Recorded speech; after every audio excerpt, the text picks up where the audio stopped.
지난 수요 예배 때 담임 목사님의 설교를 우리 성도님들 기억하고 계십니까? 오늘 말씀을 나누기 위해서 지난주의 말씀을 저희가 짧게 정리해 보면 좋을 것 같습니다. 말씀의 제목은 위선에서 경건으로였습니다. 기억하시지요? 바울은 디모데에게 에베소 교회에 있는 하나님을 떠난 사람들의 모습에 대해서 알려줍니다. 분명 에베소 교회 성도 중에 한 사람으로서 그 공동체의 일원으로 속해 있었지만 그들은 하나님을 떠난 하나님께 속해 있지 않던 자들이었습니다. 겉으로는 경건한 척을 했지만 그들의 말과 행실에는 경건의 능력이 나타나고 있지 않던 자들이었습니다. 바울은 그들의 모습을 디모데에게 크게 두 가지의 모습으로 경고해 주는데, 첫째는 왜곡된 사랑을 가지고 있다라는 것이며, 둘째는 있어야 할 것들이 상실된 모습을 가지고 있다라고 알려주었습니다. 먼저 왜곡된 사랑이란 자신을 사랑해서 자신을 자랑하고 교만하며 타인을 비방하는 모습이었습니다. 그리고 돈을 사랑하는 것이었습니다. 다음으로 있어야 할 것이 상실된 모습은 하나님의 백성으로 있어야 될 순종, 감사, 거룩함, 그리고 사랑, 화해, 절제, 그리고 선을 사랑하는 모습들이 상실된 모습이었습니다.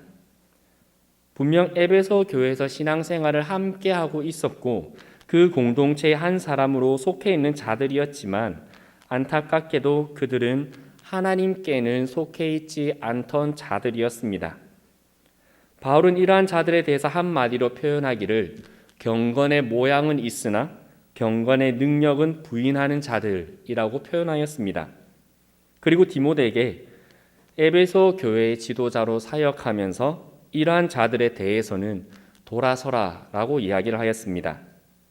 바울이 하나님의 말씀 앞에서 분명했던 그 성격은 에베소 교회 안에 있었던 위선자들, 그 모습을 가지고 있던 자들을 결코 용납하지 않았습니다. 왜냐하면 그들이 예수 그리스도의 핏값으로 세운 교회를 무너뜨리게 될 것을 너무나 알았기 때문입니다. 이 내용들이 지난주에 저희가 목사님을 통해 들었던 내용입니다. 그래서 바울은 오늘 우리가 오늘 읽었던 본문의 말씀처럼 디모데에게 하나님의 백성들이 어떻게 살아야 하며, 또한 디모데가 에베소 교회를 목회해 나갈 때에 성도들을 어떻게 인도해 나가야 할지를 오늘 우리가 읽었던 말씀을 통해서 알려줍니다.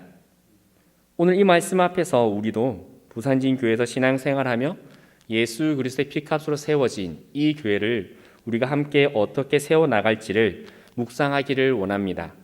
첫째, 바울은 디모데에게 흔들리지 말라라고 이야기를 합니다. 14절 말씀입니다. 그러나 너는 배우고 확신한 일에 거하라. 너는 네가 누구에게서 배운 것을 알며 라고 이야기를 합니다. 디모데는 어려서부터 외할머니 로아스와 어머니 유니게를 통해 믿음의 바른 교육을 받으며 자라왔습니다. 그리고 또한 마치 바울을 영적인 아버지로 모시며 바울에게서도 말씀을 배웠습니다. 바울은 디모데에게 그 배운 말씀 위에서 흔들리지 말라라고 이야기해 주는 것입니다. 이 말은 다르게 말하면 분명 우리가 신앙생활 하면서 우리가 말씀 위에 서 있지만 그 서 있는 말씀 위에서 흔들릴 때가 온다라는 것입니다. 바울은 자신이 흔들렸던 그때를 10절부터 12절을 통해서 이야기해 줍니다. 그리고 12절에 이렇게 이야기합니다. 무릇 그리스도 예수 안에서 경건하게 살고자 하는 자는 박해를 받게 될 것이다. 즉 우리가 말씀 위에 온전히 서기 위해 살아가지만 분명히 그 온전히 서기 위해 있는 그 자리를 흔드는 환경들을 만나게 된다라는 것입니다. 어느 시대에나 하나님의 공동체를 흔들려는 악한 세력들은 존재했습니다. 13절을 보면 에베소 교회 내에 있는 악한 자들과 속이는 자들에 대한 모습이 나옵니다. 이 하나님의 공동체를 흔들려고 하는 존재들은 에덴 동산의 아담과 하와 때에도 마찬가지였습니다. 하나님의 말씀 앞에서 그 말씀을 지키며 살아가려고 하는 아담과 하와에게 사단은 와서 그 속에서 하나님의 말씀 위에서 있는 자들을 흔들어뜨리고 그 세력, 그 공동체를 깨트리려는 것을 우리는 창세기를 통해 알 수 있습니다. 언제나 하나님의 공동체를 흔들려는 악한 세력은 자신이 할 수 있는 최선을 다해서 자신이 할 수 있는 모든 힘을 다해서 그 공동체를 깨트리려 달려온다라고 이야기합니다. 우리도 아담과 하와 이야기를 많이 들었습니다. 그리고 그에 대한 많은 설교를 통해서 하와가 마귀 뱀에게 대답했던 죽을까 하노라, 하나님께서는 반드시 죽을 것이다 라고 말씀하셨던 것을 하와가 죽을까 하노라 라고 이야기를 하면서 하나님의 말씀을 분명하게 알아야 한다라는 것, 그리고 그 말씀을 분명하게 알고 흔들리지 않아야 한다라는 것에 대한 중요성을 저희는 설교를 통해서 많이 들어왔습니다. 하지만 안타깝게 마귀의 유혹 앞에서 하와는 말씀 위에 온전히 서지 못했고 그것에 흔들리고 말았습니다. 그리고 죄를 짓게 되었습니다. 바울은 디모데에게, 그리고 오늘 말씀을 읽고 묵상하고 있는 우리들에게 동일하게 말씀하십니다. 하나님의 말씀을 분명하게 배우고 그 배운 말씀 위에서 흔들리지 말라라고 이야기해 주는 것입니다. 두 번째로 바울은 디모데에게 배운 말씀에 지혜를 붙들라라고 이야기합니다. 오늘 15절의 말씀을 저희가 함께 읽어보기를 원합니다. 함께 읽어보겠습니다. 또 어려서부터 성경을 알았나니 성경은 능히 너로 하여금 그리스도 예수 안에 있는 믿음으로 말미암아 구원에 이르는 지혜가 있게 하느니라. 아멘. 바울은 디모데에게 어려서부터 배운 그 말씀은 디모데로 하여금 그 말씀을 알고 있는 자들로 구원에 이르게 한다라고 알려줍니다. 그렇다면 그 말씀을 통한 지혜가 무엇일까요? 바울은 곧 16절에서 이야기해 줍니다. 모든 성경은 하나님의 감동으로 된 것으로 교훈과 책망과 바르게 함과 의로 교육하기에 유익하다라고 말씀해 줍니다. 이 말씀을 본다면 말씀의 지혜를 붙드는 건 어떤 모습일까요? 첫째로 말씀을 통해서 교훈을 받는다라는 것입니다. 우린 신앙생활하면서 기도의 응답, 신앙의 경험, 그리고 사역의 경험을 통해서 여러 교훈을 받습니다. 하지만 무엇보다 우리의 신앙의 중심이 되어야 하고 우리의 신앙의 교훈은 말씀을 통해서 받아야 하는 건 줄 믿습니다. 내 신앙의 경험보다 말씀이 우선입니다. 내 기도의 응답보다 말씀이 우선입니다. 내 사역의 경험보다 말씀이 우선입니다. 오직 말씀만이 우리의 신앙의 중심이 되어야 할 줄 믿습니다. 그리고 그 중심된 말씀으로부터 우리의 신앙을 이어나가야 할 줄 믿습니다.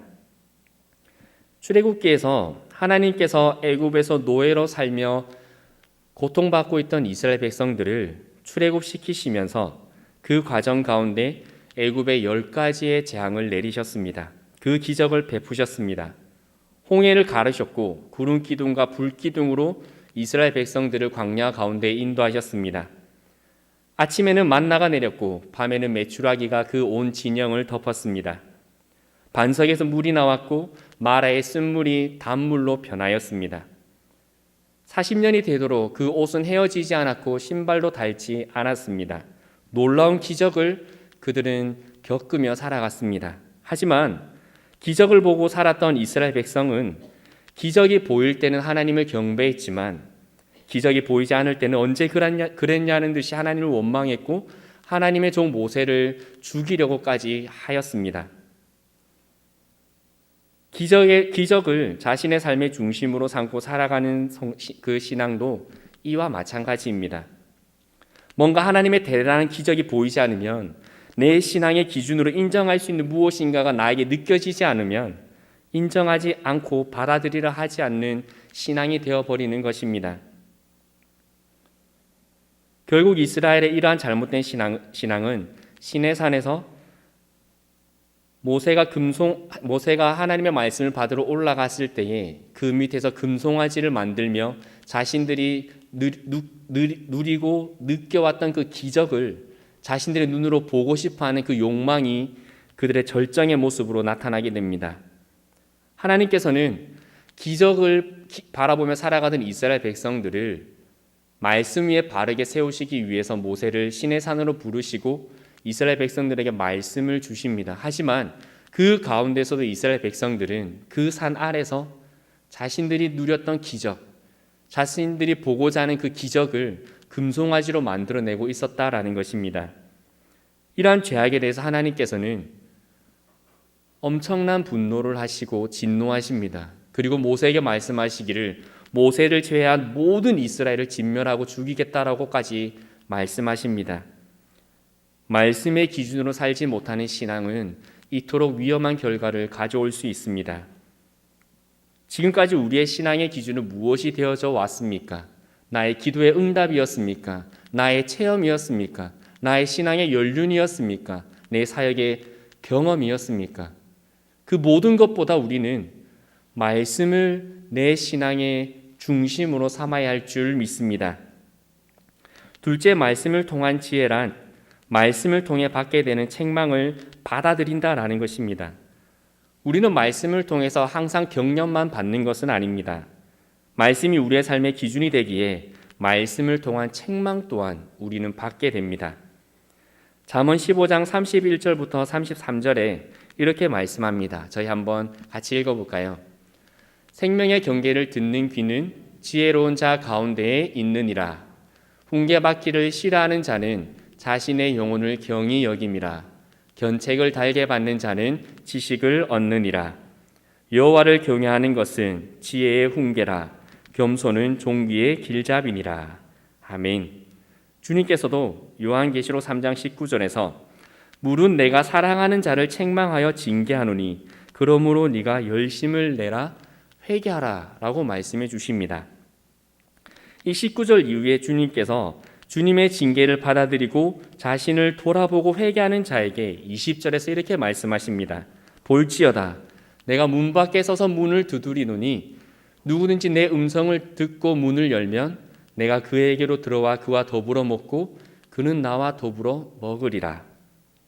주님께서는 사랑하는 자를 책망하겠다 하십니다. 그리고 주께서 사랑하셔서 책망받게 되는 자가 회개하여 돌이키면 주님께서는 마치 집주인이 나오기를 기다리며 문을 두드리셨던 것과 같이 회개하는 자의 삶에 들어가셔서 그와 함께 먹고 그와 함께 동행하겠다라고 말씀해 주십니다.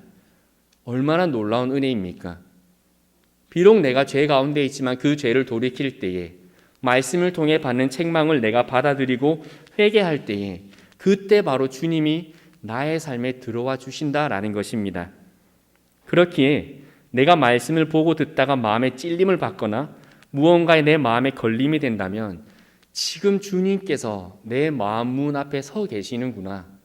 지금 주님께서 나를 만나기 위해서 와주셨구나라고 우리는 생각해야 할 것입니다. 제 청년 때 잊지 못하는 경험이 한 가지 있습니다. 주일날 목사님을 통해서 말씀을 듣고 나가는데 한 권사님께서 나가시면서 이렇게 말씀하셨습니다. 저 봐라 또 내 들으라고 하는 소리 하는 것 봐라. 저는 처음에 다른 분이랑 얘기하다 나오시는 줄 알았습니다. 근데 그 뒤에 이렇게 말씀하시는 거죠. 꼭 내 들으라고 저런 설교하지. 이러면서 가셨습니다. 나중에 시간이 지나가서 그 말을 되돌아볼 때에 주님께서 그 말씀을 들었을 때 얼마나 안타까우셨을까요? 저는 이렇게 생각했습니다. 청년의 마음에 예수님이 오죽하셨으면 저렇게까지 들리게 하실까? 주님이 얼마나 답답하셨으면, 주님이 그 마음의 문을 얼마나 세게 두드리고 계셨으면 저렇게까지 들리게 하실까? 그런데 그렇게 못 들으셨을까? 그런 마음이 들었습니다. 우리는 말씀을 들을 때 어떠한가요? 말씀을 들을 때 내 마음에 무엇인가 찔림이 오거나 말씀을 듣는데 그 말씀을 전하고 있는 목사님이 막 미워 보이고 내 들어간 소리지. 그 집 신방 갔다 왔다니 꼭 저런 소리 하지. 이런 마음이 든다면 그때가 어떤 순간이라고요? 지금 주님이 내 마음에 와 계신 순간입니다. 저도 목사가 되고 설교를 준비할 때에 공동체를 위한 설교를 준비하지 절대 어떤 한 사람을 저격하기 위해 설교를 준비하지 않습니다. 왜냐하면 그것이 주님 앞에서 얼마나 죄악된 것인지 알기 때문입니다. 이 설교 강단에서 설교하는 것이 내 마음의 시원함을 위해서 하는 설교라면 나중에 주님 앞에 섰을 때 감당해야 될 그 그 무거운 죄악들을 감당할 자신이 없기에 결코 누군가를 지적하기 위해 설교하지 않습니다.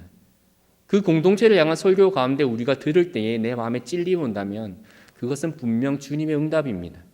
지금 주님이 내 마음에 와 계셨다는 것을 우리가 믿음으로 받고 그 시간에 주님께 돌이키고 주님을 받아들일 수 있는 우리 모두가 되기를 소망합니다. 이렇게 말씀 위에 온전히 서서 흔들리지 않고 말씀의 지혜를 붙들며 사는 자에게 어떤 은혜가 있을까요? 17절의 말씀입니다. 이는 하나님의 사람으로 온전하게 하며 모든 선한 일을 행할 능력을 갖추게 하려 함이라. 아멘. 저희 함께 한 번 더 읽어볼까요? 17절 말씀 저희 한 번 더 읽어보겠습니다. 이는 하나님의 사람으로 온전하게 하며 모든 선한 일을 행할 능력을 갖추게 하려 함이라. 아멘. 이 은혜가 우리 모두에게 있기를 소망합니다. 바울은 디모데로 하여금 말씀 위에 온전히 서서 흔들리지 않으며 말씀의 지혜를 붙든다면 첫째로 하나님의 사람들이 온전히 세워질 것이다 라고 알려줍니다. 예나 지금이나 사람이 모이는 공동체는 저마다의 문제를 가지고 있습니다. 그리고 다양한 사람들이 모여있기에 다양한 의견들이 공존합니다. 그렇기에 여러 의견이 부딪히기도 하고 결정되는 안건에 대해서 누군가는 마음이 상하기도 합니다. 마태복음 18장을 보면 주님께서도 사람이 모이는 공동체에는 실족하게 되는 일이 발생할 수밖에 없다라고 말씀하십니다. 그럼 어쩔 수 없이 실족시키게 되고 어쩔 수 없이 실족시킴으로 그 죄를 감당하게 될까요? 감사하게도 주님께서는 이에 대한 해결의 방법을 말씀해 주셨습니다. 그 방법은 바로 화해와 용서입니다. 주님께서 마태복음 18장에서 성도를 실족하게 하고 범죄한 형제에 대해서 공고하고 그럼에도 듣지 않으면 증인들을 세워서 그 사람의 행동을 증언하게 하고 그럼에도 듣지 않으면 교회 얘기하고 교회 얘기도 듣지 않으면 이방인이나 세리처럼 여겨라 라고 말씀합니다. 마치 정의가 실현된 것 같습니다. 이렇게 하면 저 사람 징계할 수 있겠다라고 생각할 수 있을 겁니다.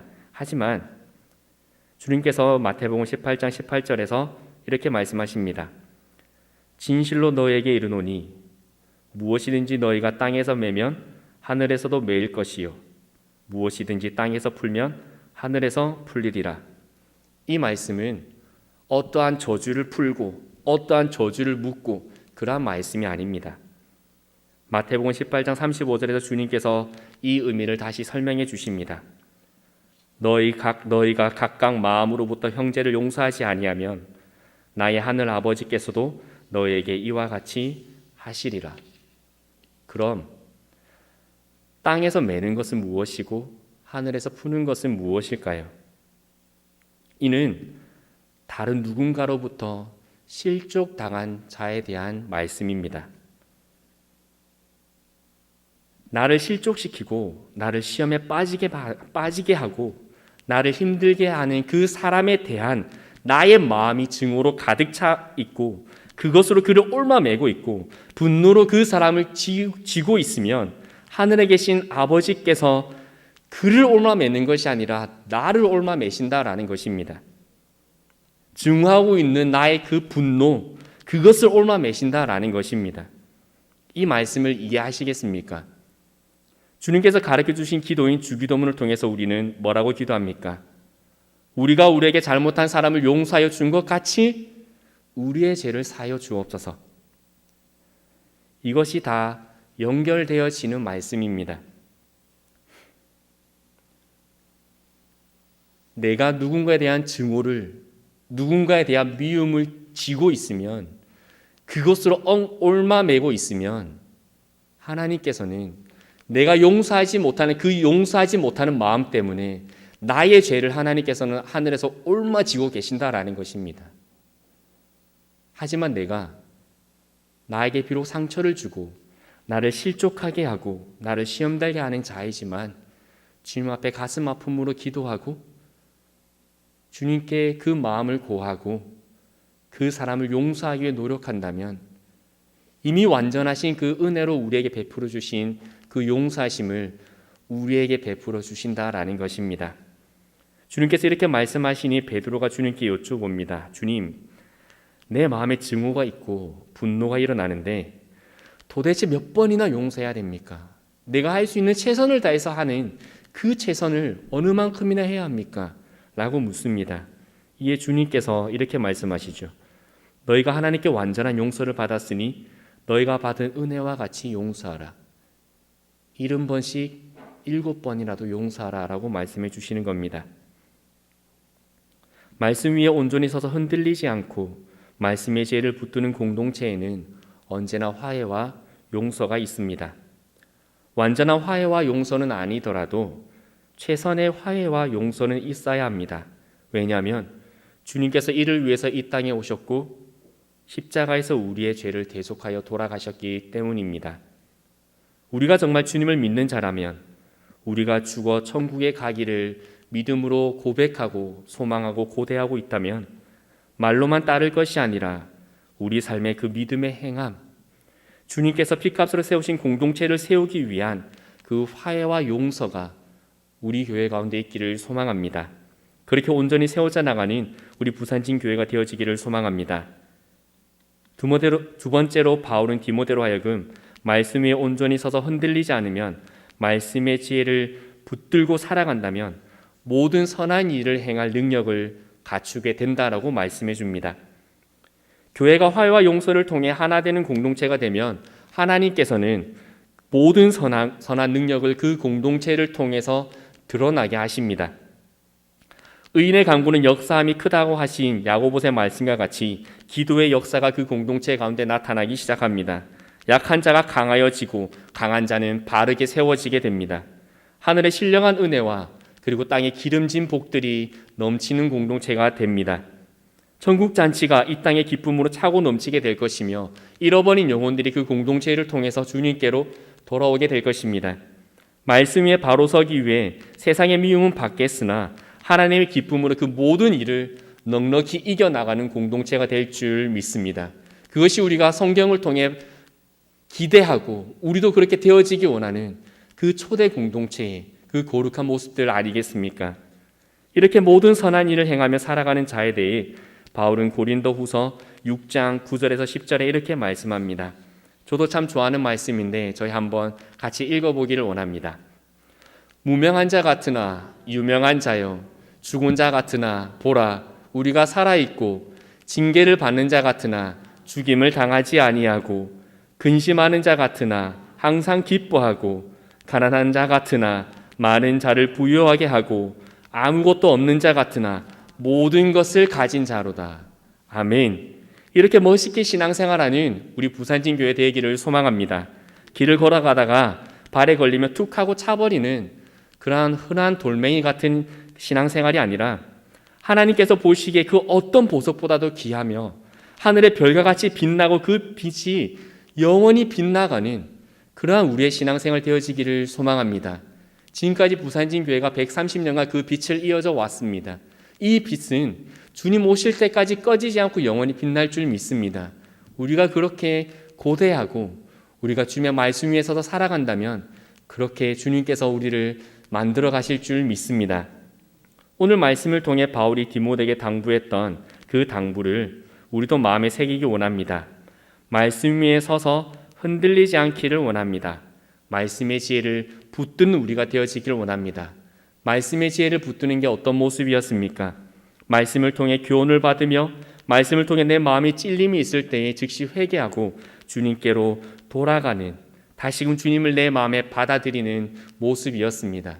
그리고 이러한 공동체, 이러한 것을 통해서 우리 교회가 온전하여지고 화해와 용서로 하나 되어지고 모든 선한 능력들이 나타나게 되어진다라고 말씀해 주십니다. 우리가 말씀 위에 서서 흔들리지 않고 말씀의 지혜를 붙들 때 하나님께서 우리를 일어서게 하실 것입니다. 올해 우리 교회 표어처럼 선한 능력으로 일어나게 하실 줄 믿습니다. 이 능력이 이 교회 성전, 이 예배당으로부터 흘러넘쳐서 우리의 삶의 현장이 하나님의 나라가 되게 하실 줄 믿습니다. 우리 이 시간에 그러한 믿음으로 함께 기도하기 원합니다. 하나님, 말씀 위에 서서 흔들리지 않게 하여 주옵소서. 말씀의 지혜를 붙들게 하여 주옵소서. 우리 함께 기도하며 나가도록 하겠습니다.